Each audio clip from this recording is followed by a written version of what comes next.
Iyi ni BBC gahuza miryango ivugira i Nairobi kuri metero 19 na 31 ku mirongo ya FM mu biyaga binini no kuri internet kuri bbcgahuza.com.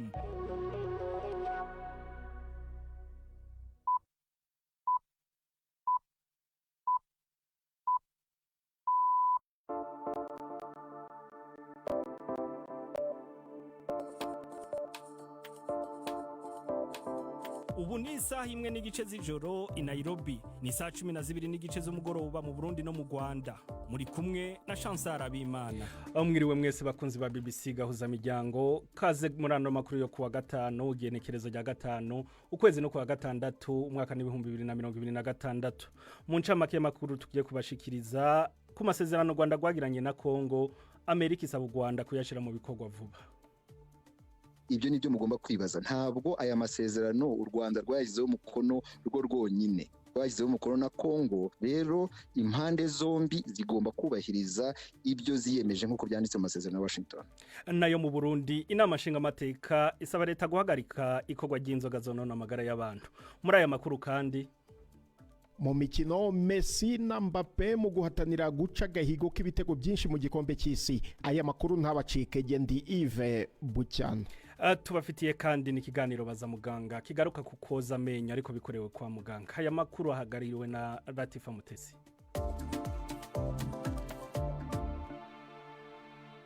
Idonido ryano makuru ni nyuma y'amakuru avugwa hirya no hino ku isi dushikirizwa nane Marine we mwiza. Leta ya Kinshasa ibisabwe n'inama nkuru y'umutekano ya Republika ya Kongo yakuyeho guverineri w'intara ya Ituri yo mu burasirazuba yibasiwe n'ikiza cya Ebola muri iki gihe. Mu itangazo ryasomwe kuri televiziyo y'igihugu byavuzwe ko kubera impamvu zihutirwa General de Brigade Kasongo Mulumba ariwe guverineri mushya w'iyi ntara ituranye n'igihugu cya Uganda. Kasongo Mulumba asimbuye Lieutenant General John Ruboya Kashama warukuriye Ituri muri kuva muri 2021 ubwo intara eshatu zo mu burasirazuba bwa Kongo zahabwaga ubutegetsi bwa gisirikare bise état de siège. Ruboya Kashama akuwe kuri uwo mwanya nyuma yuko ubutegetsi bw'iyi ntara bunenzwe kuba virusi ya Ebola yaramaze ibyumweru byinshi ikwirakwira muri iyi ntara mbere yuko bimenyekana.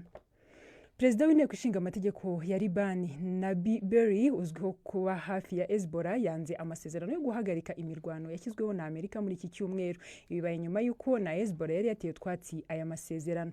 Ni inkuru ya Sadworth John mu ijwi rya Juventine Muragije Marie. Umwe mu banyapolitike bamaze igihe kinini mu makimbirane ya politike ya Libani akaba n'umuyobozi w'inteko ishinga amategeko yanze amasezerano yo guhagarika imirwano hagati ya Israel na Libani. Nk'umuyobozi w'abashia ushyigikiwe na Hezbollah binyuze mu ishyaka Amal, ijambo rye rifite uburemere bukomeye. Aya masezerano yafashijwe na Amerika asaba ko Hezbollah yava mu bice binini byo mu majyepfo ya Libani. Berri yavuze ko ayo masezerano ari umutego, ayanenga kuba atavuga kwikurwaho ry'ingabo za Israel mu bice zafashe. Hari n'ikifuzo cy'uko hashyirwaho uduce dushya Hezbollah yavamo, ingabo za Libani zikaba arizo zihacungira umutekano. Kuba Hezbollah idashyigikiye ayo masezerano bituma hari impungenge ko intambara ishobora gukomera kurushaho kuko ibitero no kurasa ku mipaka bikomeje. Mu kiganiro na CNN, perezida wa Libani uhagarariye abakristo n'abaromani yashinje Irani gukoresha igihugu cye nk'igikoresho mu biganiro igirana na Amerika, ibintu yavuze ko bishora Libani mu makimbirane itahisemo.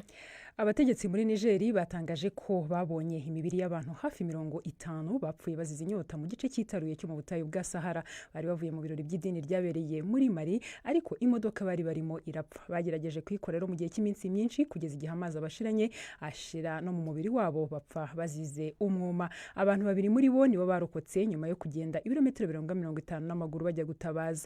Imibiri y'abapfuye yashyinguwe n'abatabazi mu mva rusange. Ukraine yatangaje ko yagabye ibitero hifashishijwe drone mu mazi ku bwato buri mu nyanja ya Azov mu byambu no ku byambu byaho. Yongeyeho kandi ko yibasiye ubwato butwara imizigo n'ubundi butwara ibinyampeke byavuzwe ko byibwe mu turere twa Ukraine dufitwe n'Uburusiya. Azerbaijan yo yavuze ko abaturage bayo 5 bapfiriye mu bitero byo mu bwato bubiri ariko ntiyatangaje uwabigizemo uruhare mu gihe Uburusiya bwo bushinja Ukraine. Chancel urakoze cyane Ana Marie.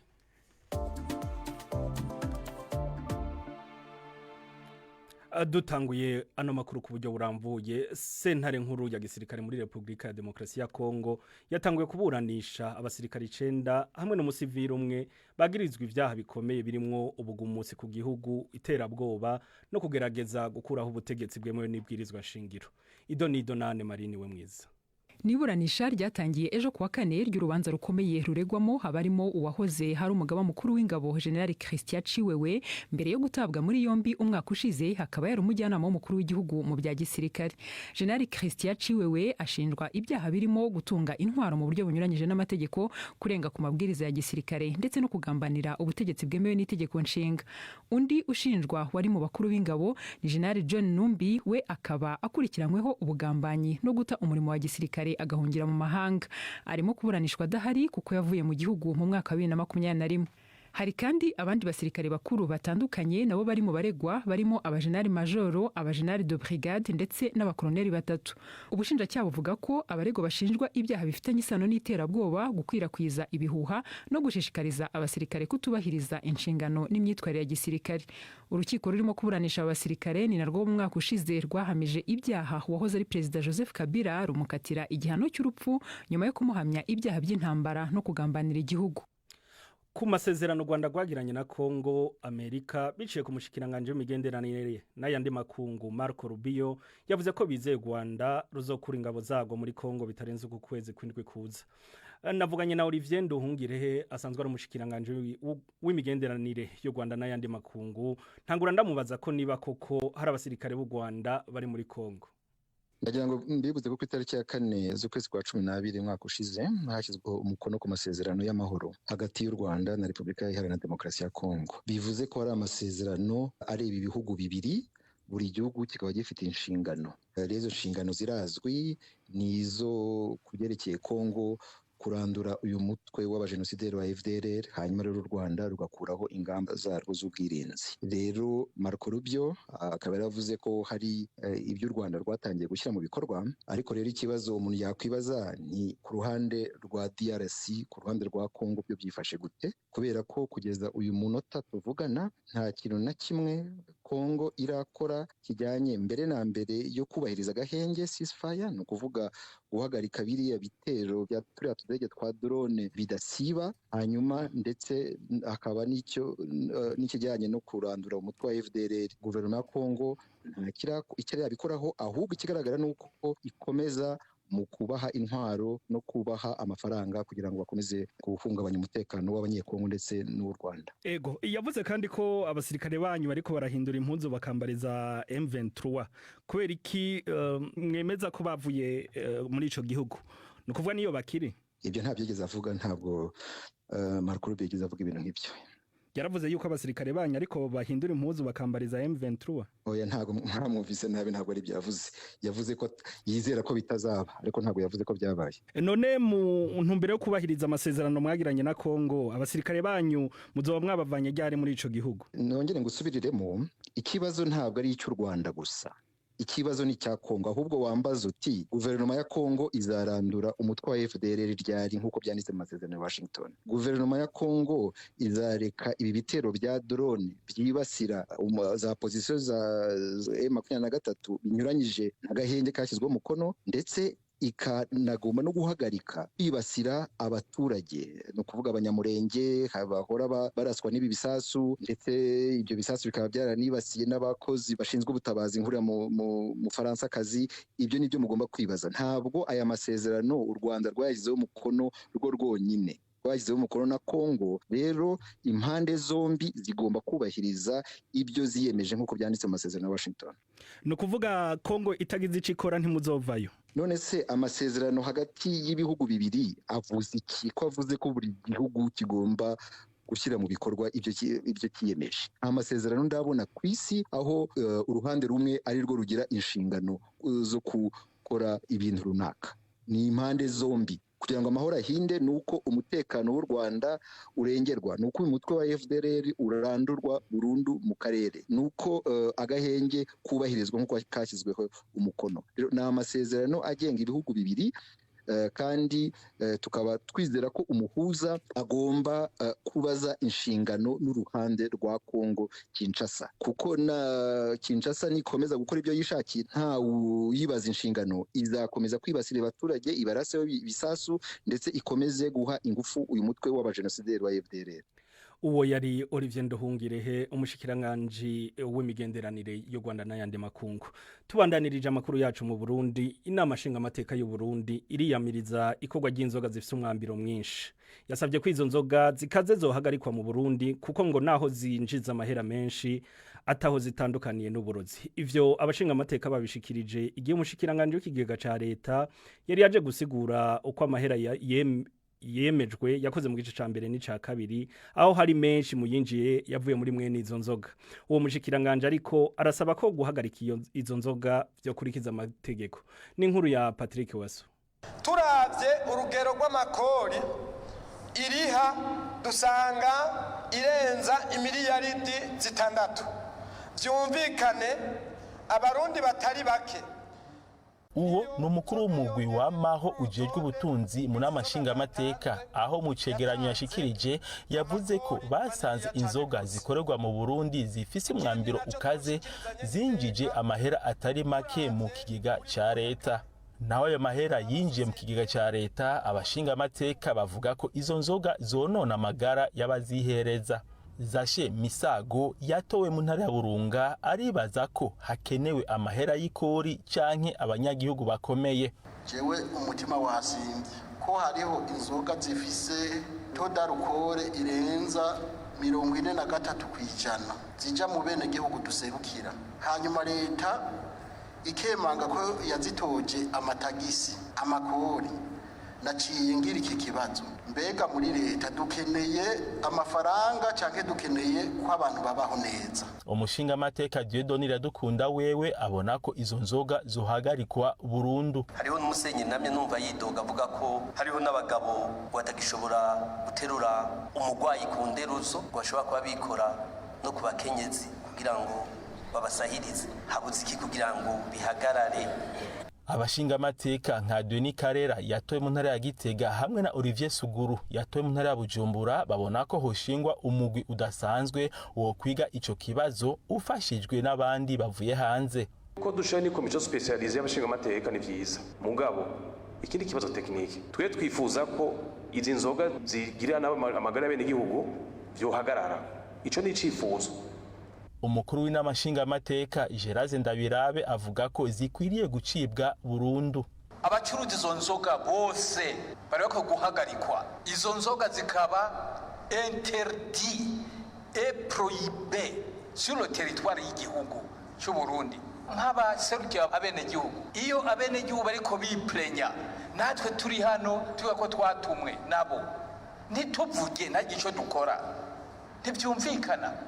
Kuri ayo makenga yose umushikiranganje w'ikigega ca leta Dr Alain Ndikumana yamenyesheje ko ico kibazo arico kwitondera kuko abakora izo nzoga bazanye imitahe yabo kandi ko bafise imusha bahawe n'ababijejwe. Burya ni equation ya plusieurs inconnus bakora baremerewe n'amategeko. Ico ni kimwe tegezwa considérer. Inconnus ya kabiri nuko ico mariko muravuga ko tegezwa kupreserve ubuzima bw'abene gihugu. Navyo nyene biri mu ma devoir y'abajejwe intwaro. Ica gatatu amafaranga turakeneye abene gihugu, turakeneye n'aba investisseurs. Subwa mbere ikibazo c'inzoga zikaze kivuzwe mu nzego zikuru z'igihugu. Umukuru w'igihugu Evariste Ndayishimiye amaze kwigarukako kenshi ariko nakirahinduka. I Bujumbura, Patrick Waso. Arakoze cyane Patrick Waso. Reka dufata akaruhuko gato turagaruka mu kanya. Ikaze kuri YouTube ya BBC Gahuza Miryango. Kuva ku munsi wa gatatu igenekezo rya 10 ukwezi kwa gatandatu mu 2026 uzotangura gukurikirana ibiganiro vya BBC Gahuza Miryango kuri YouTube. Amakuru yacu, inkuru z'ubumenyi butandukanye n'ibiganiro byacu nk'imvo n'imvano. Byose ubu bizoba biri kuri YouTube. BBC Gahuza Miryango iri kumwe nawe. Reka makuru tuyabandanirize muri Afrika y'Epfo aho Afrika y'Epfo yatanguje uburyo bushasha bwo gutera urushinge rumara igihe kirekire mu gukinga umugera wa sida. Afrika y'Epfo iri mu bihugu bifise igitigiri kinini c'abanduye sida ku isi aho ibice 13% by'abanyagihugu bayo bagenda n'uwo mugera. Ni inkuru ya Pomzafirani mumva mu ijwi rya Yvette Kabatesi. Umuti wa Lenacapavir utangwa kabiri mu mwaka uzajya uboneka ahantu habarirwa muri 300 hirya no hino mu gihugu bahereye mu duce dushobora kwibasirwa cyane. Benshi mu rwego rw'ubuvuzi bishimiye kuza k'uwo muti mushya bavuga ko ari izindi imbaraga Afrika y'Epfo yongereye mu kurwanya ubwandu busha bwa virusi itera sida aho bwiyongera bwayo bwiganje mu rubyiruko. Atangiza ikoreshwa ryawo Perezida Cyril Ramaphosa yavuze ko uwo muti utanga icyizere ndetse kuzatuma Afrika y'Epfo yegereza ku ntego zayo z'ikinyejana kizira virusi itera sida. Mu gihe bamwe bagaragaje impungenge z'uko imiti yari isanzwe iboneka mu gihugu ari mike ugereranije n'ikenewe, Minisiteri y'Ubuzima itangaza ko bari mu biganiro bisaba uburenganzira bwo gukorera imiti y'Abanyamerika muri Afrika y'Epfo. Mu kiganiro c'imvo n'imvano cyo ku munsi w'ejo tuzogaruka ku cegeranyo c'umuryango Transparency International Rwanda cerekana ko igisata c'indero muri ico gihugu gifise ibibazo vy'igiturire. Cyane cyane igiturire gishingiye ku gusaba imibonano mpuzabitsina mu mashure yisumbuye na za kaminuza mu gutanga akazi ko kwigisha hamwe n'iyo abanyeshuri baba bariko bimenyereza umwuga nimuzocigwe. Reka tubandaniriza amakuru muri Kongo aho Fally Ipupa umuririmbyi rurangiranwa muri Republika Demokarasi ya Kongo yatangaje ko anezerewe cyane kandi yatewe iteka ryo gushigwa mu rwego rw'iteka rusumba yandi yose mu gihugu ciwe. Ni inkuru ya Latifa Mutesi.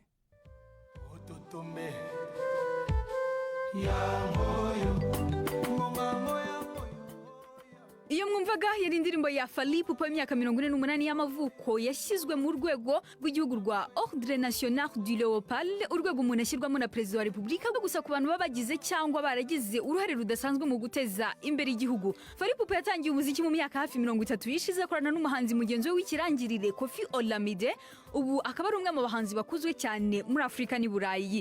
Mu itangazo ryasomwe kuri televiziyo y'igihugu umuvugizi wa guverinoma yavuze ko Fally ari umwana mwiza w'igihugu kandi ko yagize n'uruhare rukomeye cyane mu kwamamaza injyana ya rumba yo muri Kongo no kumenyekanisha umuco wa Kongo ku rwego mpuzamahanga.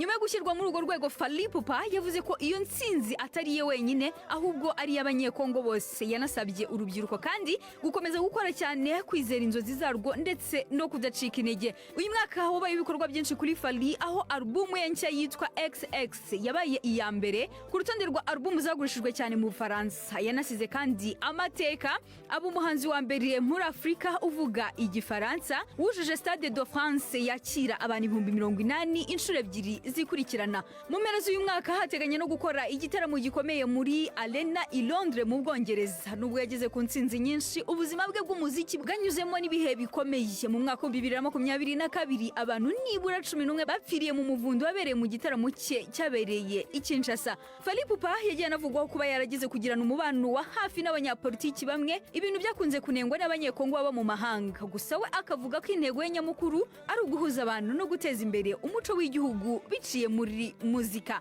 Latifa Mutesi, BBC Gahuza Miryango i Nairobi.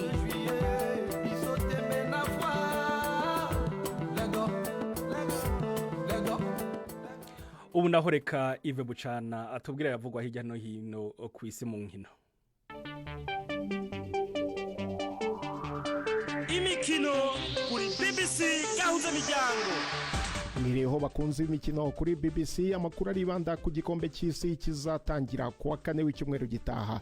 Muri iki gikombe hari uduhigo dushobora gucibwa, harimo abakinnyi bakinnye iminota myinshi, ibitego byinshi byatsinzwe n'umukinnyi ku giti cye ndetse n'ibitego byinshi byatsinzwe n'ikipe.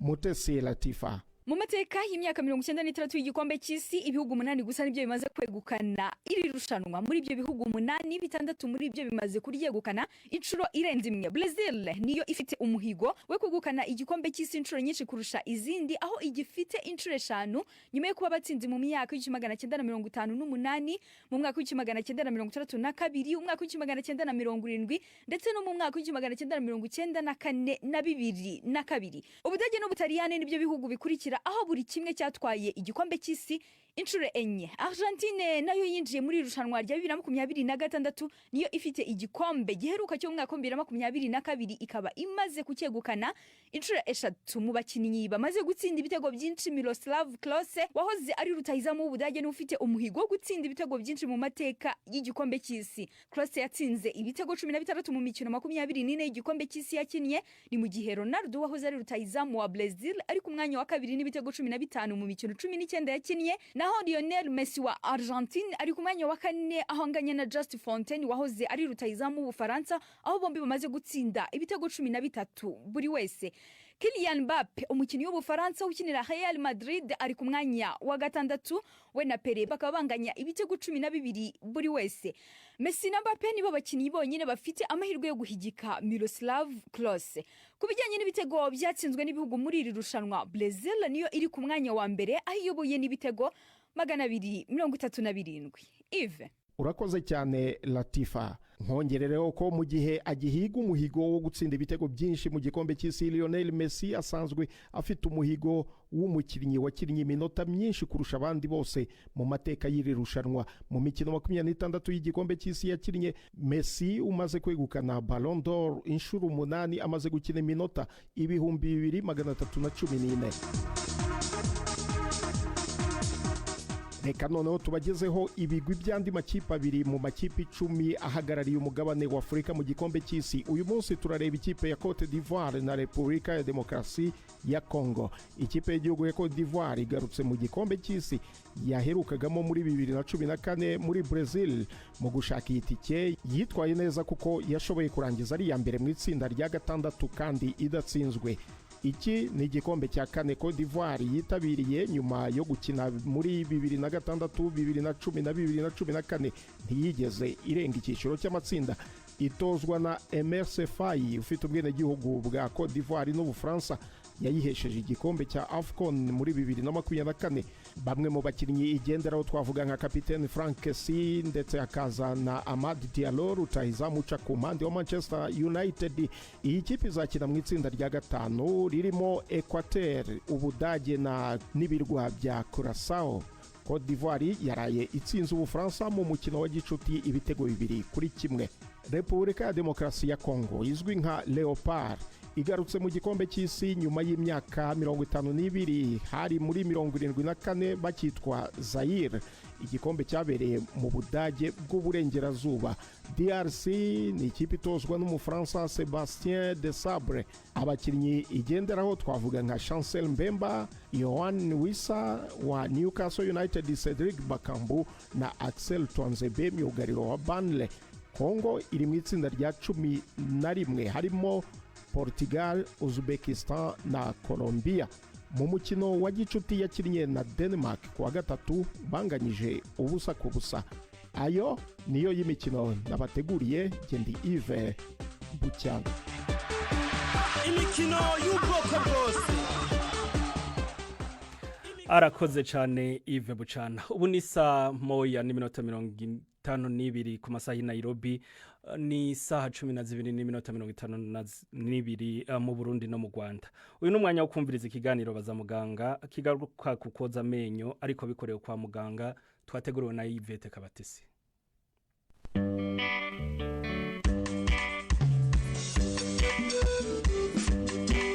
Mwiriho neza. Koza amenyo buri munsi mu rugo ni inama dusanzwe tugirwa n'abaganga, ariko ngo hari ubwo bikenerwa ko umuntu ajya kogesha amenyo kwa muganga. Ese bikorwa ryari, kuyihe mpamvu? Turi kumwe na muganga Jose Uwamariya mu ivuriro Medico Sociale. Kogesha amenyo kwa muganga ni ugukuraho ya maplaque, ni nk'ibintu bifata ku menyo ariko bidakorwaho n'uburoso bizaho. Ni ukuvuga ngo uko umuntu agenda yoza amenyo ayogereje mu rugo, hari igihe hasigaraho nk'utuntu duke. Wenda urugero naguha, nk'iyo umuntu amaze kwiborosa ukabona wenda acishijeho nk'urwara nko kuryinyo, hari igihe tubona haje nk'ibintu by'umweru kandi wamaze koza amenyo. Biriya rero uko bigenda bihura n'amacanshwe, hari igihe bifata ibyo ngibyo ugasanga ntabwo ashobora kubyikuriraho. Ibyo rero nibyo aza kwa muganga tukoza. Cyangwa se nanone ukabona hari utuntu tuza ku menyo tutari ibyo ngibyo tw'utubara tw'umukara, ugasanga tuje ku menyo ntituvaho. Ni ukuvuga ngo ibyo nabyo turabyoza. Cyangwa se ugasanga umuntu ujya uva amaraso mu menyo, wenda hejuru nta kintu abona, menyo yarasa neza, n'utwo tuntu tw'umukara ntituriho, ariko arava amaraso mu menyo. Uwo nawe ni ikimenyetso cy'uko aba afitemo imyanda igomba kuvanwa mu menyo, noneho uhereye ku ishinya. Ni muri urwo rwego twozamo. Hari no kuba nanone amenyo asa n'ayahinduye ibara, ariko cyane cyane byaratewe n'ibintu arya cyangwa anywa, wenda tuvuga akunda kunywa nk'ikawa, nayo ugasanga amenyo ntabwo agisa neza. Ibyo nabyo aza kwa muganga, hari uburyo nabwo tuyozamo. Uvuga ngo uburyo tuyozamo bugenda butandukanwa bitewe n'uburyo amenyo yameze. Rero nuvuga ngo abayogesha nabo basanzwe bafite utwo tubazo muvuzeho. Nuvuga ngo abayogesha ahanini ni bene abo ngabo, ariko hafi y'abantu bose barabigira. Ni ukuvuga ngo guhera ku mwana wamaze nko kumera amenyo, y'amenyo yo mu bukuru, umwana atangira kumera afite imyaka 6 ashobora gutangira guhura n'ibene ibyo bibazo. Ayo menyo rero turayoza. Bikorwa bite rero kwa muganga?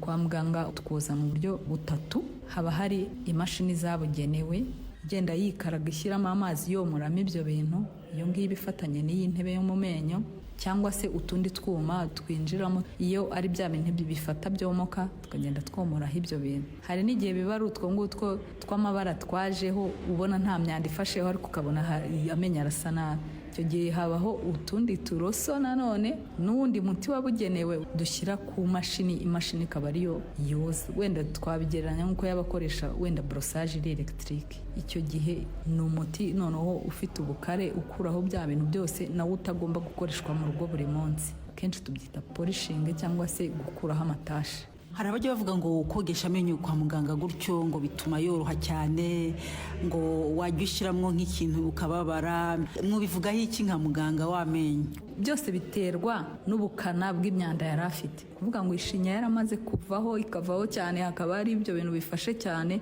urumva icyo gihe twomoyeho icyo kintu iryinyo risa n'irigize imbeho, noneho icyo gihe hakazamo ubuntu bw'ubwinyo. Ikindi ashobora nanone gusa nanyeganyeze, nanone byatewe n'ahantu imyanda yagiye ituruka n'uburyo iryinyo ryogejwemo, ku buryo iryinyo nurikuraho imyanda rimera nk'iryanamye, ariko ntabwo bishobora kurenza ibyumweru 2 bitarashira. Uvuga ngo umubiri urongera ukamenyera nyine hanze, dushobora kumuha imiti imufasha, ariko ubundi muri rusange ku muntu ubikoresha ku gihe ntabwo ajya ahura n'ibyo bibazo. Wari ubikomeje wongira ngo nuvuga ngo iyo umuntu atogeje amenyo afite ibyo bibazo bigenda gute? Iyo ataje kuyogesha arakomeza agasa nasesererwa ya myanda ikagera kure, noneho amenyo akazajegajega akajya yivanamo. Ni kwa kundi usanga abantu bamwe na bamwe bajya bakuka amenyo bavuga ngo yayivanyemo ngo kandi ntiyaturyaga. Ni ukuvuga ngo iryinyo ntabwo ryigeze rigira ya mungu y'amenyo ngo ritoboke, ahubwo yagiye ajegera yanama buhoro buhoro bya bintu bifashemo. Ni ukuvuga ngo ingaruka zabyo zo kubigumana ni ugutakaza amenyo. None hejuru yo gutakaza amenyo ni gufa riteyemo iryinyo, hari igihe rigenda naryo ritwara ku buryo no gusimbura usanga insimbura amenyo ibuze naho ifata. Abo ngabo nabafite ya myanda ifatamo bita tartre.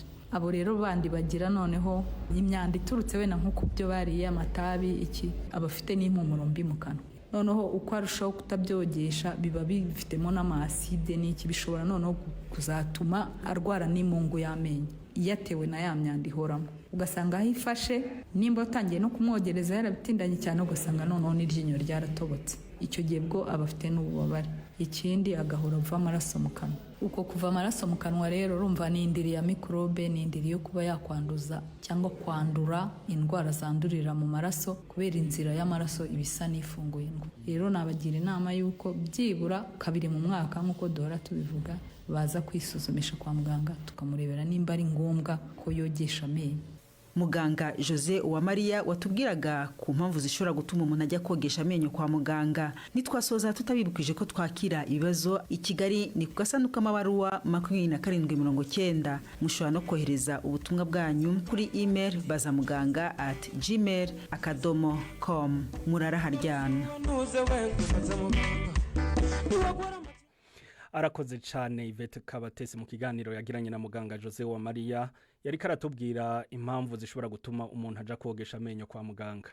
Ni na hano rero turangirije amakuru yacu yo kuri uno wa gatanu igenekerezo rya gatanu z'ukwezi kwa gatandatu mu 2026 ariko imbere yuko turangiza tubibutse ko ku masezerano u Rwanda rwagiranye na Kongo Amerika isaba u Rwanda kuyashira mu bikorwa vuba.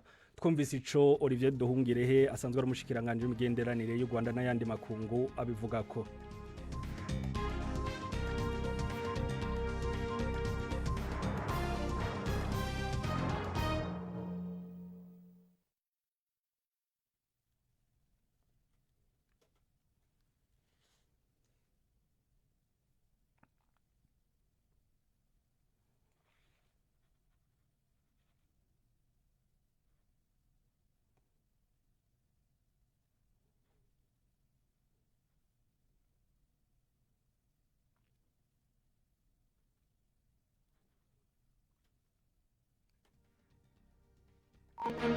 Thank you.